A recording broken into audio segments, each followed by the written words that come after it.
Hey everybody, it's Kevin and Kimberly from Our Way Out, and today we're just coming at you. It's going to be a short video, but as we showed in the picture the other day, we took 3 pigs to the processor, and we got most of them back today. We had the hams, bacon, and jowl cured, and so that's not back yet, but we got the rest of them back. We'll show you that in a minute, but what it turned out is on the cut sheet, the hanging weight was 619 pounds, which the finished weight will be less than that because that has bones and things like that in it. But we did a lot of boneless on the chops and loins and things like that.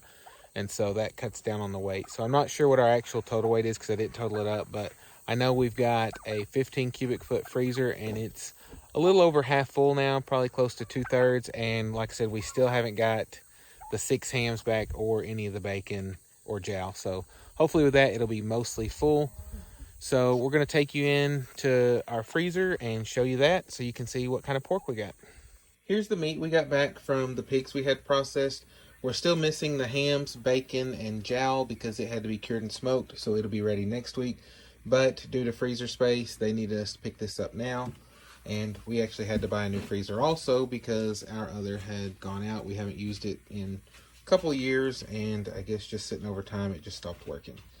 But what we ended up with is the 3 pigs. One of them weighed 200. The hanging weight was 200 pounds. The other was 210. The other was 219. So like 629 pounds of hanging weight. And we ended up with, let's see, we had 3 Boston butts, which is like the shoulder, that were, I don't know, around 10 to 12 pounds each. We went ahead and had them give us the lard back because we're going to cook that down to have lard or shortening to use for cooking. We had part of the loins cut into boneless pork chops. We got 14 packages with 4 to 6 chops per pack. We also have several little 1.5 to 3 pound loin roast. We did that with the other part of them. We have 71 2-pound packages of ground pork. Since Kimberly is gluten intolerant, we didn't have them make sausage because we weren't sure what all they used to make it, and so we just did ground pork. That way we can make our own sausage if we want, or we can use it in place of hamburger meat or mix it with hamburger meat for like spaghetti, lasagna, pasta, things like that. We also have pork tenderloins and let's see, ribs. We have lots of ribs. And so I'm not sure how much bacon and ham we'll have when we get it back, but like I said, we did sliced bacon, and the hams, we had 3 of them cut in halves and the other 3 cut into ham steaks. So that'll be good for breakfast stuff. But this freezer we bought is just under 15 cubic feet, and you can see that 629 pounds of hanging weight fills it. Well, when we get the other, it'll be close to full, at least 3/4. But it's a pretty good amount. Like I said, we're just happy to have our own pork again, and it looks really great. And I can't wait to eat it. And it'll be time to start our next round very soon. But that's our meat that we got. Like I said, whenever we get the hams and the bacon back, we'll show that as well. But this is where we're at for now. Okay, so now you got to see what meats we had. Like I said, we've got a wide variety. We're just happy to have our own meats. It's going to be so nice being able to eat those.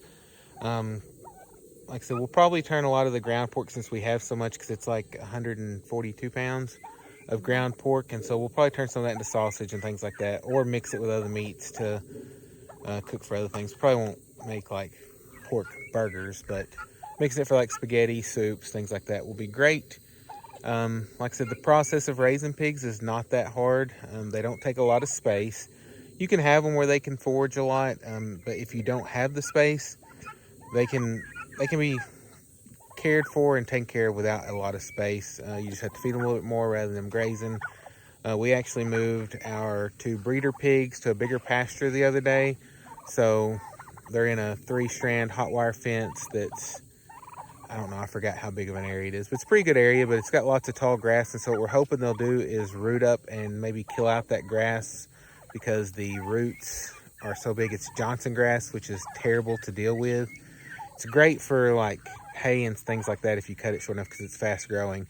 But whenever you're using for that for a garden area or pasture, I would rather not have it, because at certain stages in its life or the weather, it can be poisonous to animals. And so We're hoping that they'll get down there, get it all rooted up, where we can get it under control. And once they get that done, we'll probably just start rotating them around the pasture to do that. And it looks like the gilt may be pregnant. We're not sure yet. So hopefully soon she'll have some babies and we can start our next round of pork. This round should last us quite a while because it's so much, but we'll probably raise out a couple next time and either sell the others or we may raise out some pork to sell. We tried out a new processor this time. It was our first time using them, but we'd heard lots of good things about them. Pretty happy so far.